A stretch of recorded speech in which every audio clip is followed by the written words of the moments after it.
Mga kapatid kay Kristo, magandang araw sa inyong lahat.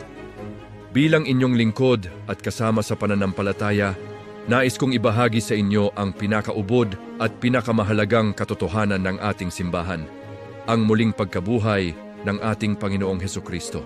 Yan sinasabi ni San Pablo sa 1 Corinto chapter 15 verse 14. Kung si Kristo ay hindi muling nabuhay, walang kabuluhan ang aming pangaral at walang saysay ang inyong pananampalataya. Bakit napakahalaga ng muling pagkabuhay? Sa aspeto ng teolohiya, ang muling pagkabuhay ay hindi lamang isang himala. Ito ang ganap na tagumpay ng Diyos, pagpapatunay sa kanyang pagka-Diyos. Pinatunayan nito na si Jesus ay hindi lamang isang mabuting guro o propeta. Siya ang anak ng Diyos na may kapangyarihan maging sa kamatayan. Kaganapan ng kaligtasan. Sa kanyang kamatayan, binayaran niya ang ating mga kasalanan. Sa kanyang muling pagkabuhay, binuksan niya ang pinto tungo sa buhay na walang hanggan. Bagong pag-asa. Ang muling pagkabuhay ang nagbibigay ng garantiya na ang kamatayan ay hindi ang katapusan, kundi isang pasimula ng bagong buhay sa piling ng Ama. Paano natin ito isa sa buhay sa ating araw-araw na buhay?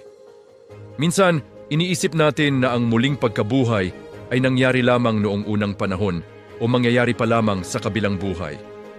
Ngunit ang resurrection power ay dapat maranasan ngayon mismo sa ating pang-araw-araw. Una, pagbangon mula sa ating mga libingan. Lahat tayo ay may mga sariling libingan. Ito ay ang ating mga bisyo, maling gawi, galit o kawalan ng pag-asa. Ang muling pagkabuhay ay nagpapaalala sa atin na hindi tayo kailangang manatili sa dilim. Sa tulong ng grasya ng Diyos, may kakayahan tayong magbago at bumangon muli sa bawat pagkakamali. Pangalawa, paghahanap ng pag-asa sa gitna ng paghihirap. Sa buhay natin sa Pilipinas, marami tayong kinakaharap na pagsubok, kahirapan, sakit o problema sa pamilya. Ang mensahe ng Pasko ng pagkabuhay ay ito: walang Biyernes Santo na walang linggo ng pagkabuhay. Anuman ang bigat ng krus na iyong pasan ngayon, laging may liwanag na darating. Huwag kang susuko dahil ang Panginoon ay buhay at kasama mo. Pangalawa, maging saksi ng buhay na Kristo. Bilang mga Katoliko, tinatawag tayong maging Easter people. Paano? Sa pamamagitan ng pagbibigay ng ngiti sa mga malungkot, sa pagtulong sa mga nangangailangan ng walang kapalit, sa pagpapatawad sa mga nagkasala sa atin. Kapag tayo ay nagmamahal at nagpapakita ng kabutihan, ipinapakita natin sa mundo na buhay si Kristo sa pamamagitan natin.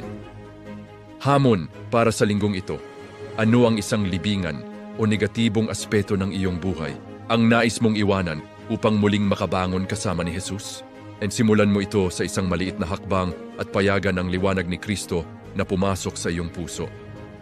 Manatili tayong matatag dahil ang ating Diyos ay hindi isang Diyos ng mga patay, kundi ng mga buhay. Aleluya! Si Kristo ay muling nabuhay.